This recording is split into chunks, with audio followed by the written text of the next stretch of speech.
If you have been on a cruise, one of the favorite scenes is when you see the boat just navigating over the oceans, and what a beautiful scenery, what a beauty just to observe the power of the water, but also the power of that boat, of the just navigating through the waters.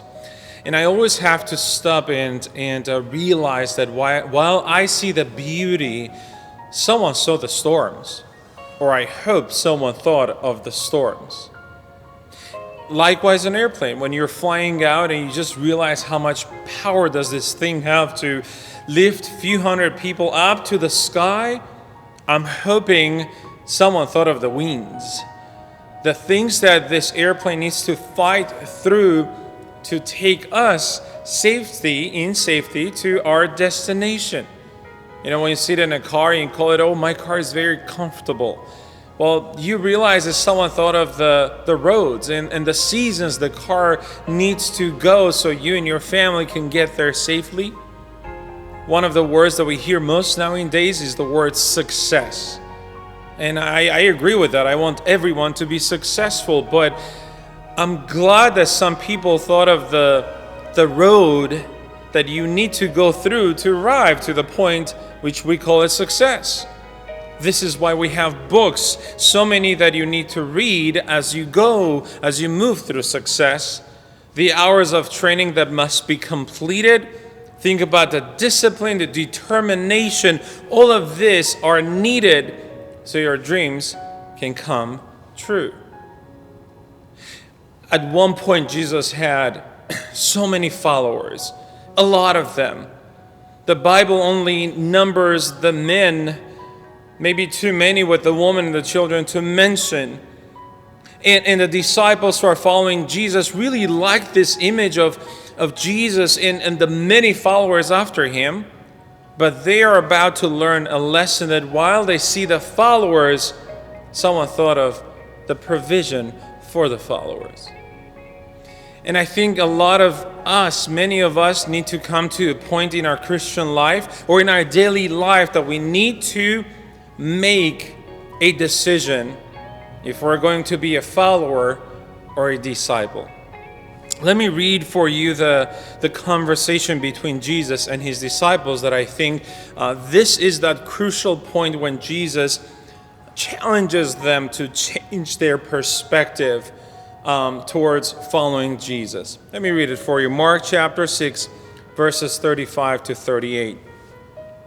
When the day was not far spent, his disciples came to him and said, "This is a deserted place, and already the hour is late. So send them away that they may go into the surrounding country and villages and buy themselves bread, for they have nothing to eat." But he answered and said to them, "No, you give them something to eat." And they said to him, "Wait, shall we go and buy 200 denarii worth of bread and give them something to eat?" And Jesus said to them, "How many loaves do you have? Go and see." And when they found out, they said, "We have 5 and 2 fish."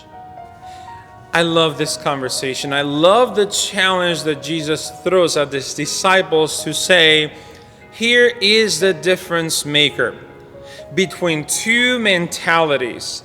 Allow me to name these two mentalities as a consumer or a creator. One mentality is the one of a consumer, and the other mentality is the one of a creator. And once I'm finished with this few minutes, you should be able to realize if you are a consumer or you're a creator. If you're a creator, you must realize that there's people who are consumers. You're responsible to supply for them. If you're a consumer, you need to realize that at some point in life, you must become a creator. That's the challenge. So the first thing that I hear here is that I read is, as disciples, the followers I call them yet, come to Jesus, they tell him, send them away. That is a consumer mentality, because when things get dark, send them away. I don't want to be responsible. When the need is real, send them away, because I don't know what I'm going to do. When the place that you are is not very promising, immediately the thought is, send them away. That is a consumer mentality. Jesus looks at them, takes a break, says, listen, no, I'm not sending them anywhere. You give them something to eat. Now Jesus is introducing them the Creator's mentality. When things get dark, keep them close to you.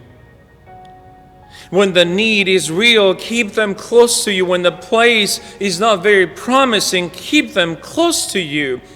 Make yourself responsible. You give them something to eat. That is the mind of a creator, taking responsibility for the moment, the need, in the journey. As they heard this, they asked him a question. Wait, shall we go?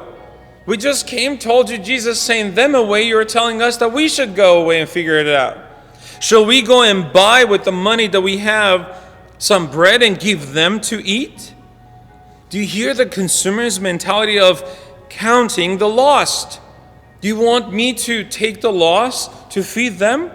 Counting the struggle. You want us to go, but we were sending them, and counting the numbers that, listen, this is how much we have, this is how much we need to provide. So now they're lost between the numbers, and when you add them up, sometimes it doesn't make sense. That's a consumer mentality.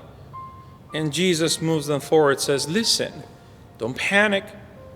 How many loaves of bread do you have? I love this. The Creator's mentality says, this is not a loss, this is the cost. A consumer always sees the loss, but a creator will count the cost. And then it says, how many do you have? Do you have? You heard that? Count your blessings. Don't panic. Count your blessings, because you have something that you need to give to others. So don't count your struggle, count your blessings. And the third one says, well, listen, go and see. Don't send them, but you go and see. That's the mind, that's the heart of a creator who's a provider. I will go and I'll see. I'm not going to send you into the hungry moments, but I will go, I'll find, I'll bring, and I'll provide for you. Now, this conversation happened between Jesus and his disciples. But there's this young boy that only the Gospel of John brings him into the story. A young boy who had the mind of a creator. While the disciples are panicking, there's a boy who's praising, who comes to them, says, listen, I have 5, I have 2, I have a little, but here, you may have it. And the little with a big creator's mind made the miracle happen. I love that. See, as a creator, I know it's stressful. I know you may be going through anxiety. So how am I supposed to do it? Don't worry. If you embrace God's call as a creator, the creator is on your side, and you will see miracles. So the boy comes, says, I have only a few pieces of bread. But what a creator's mind to say, this could feed someone. He says, I only have some few small fish, but he had a big vision, didn't he? So my challenge to you is that you think about the difference maker you could be. You could be a consumer, or you could be a creator. Think about your house. Think about your career. Think about your workplace. Think about your church. Think about your community, wherever you are. I believe as Christ's disciples, every one of us must embrace the heart, the vision of a creator. And you watch the creator doing some really good miracles through your lives. So here's the challenge for you. Let's be the difference maker. God bless you.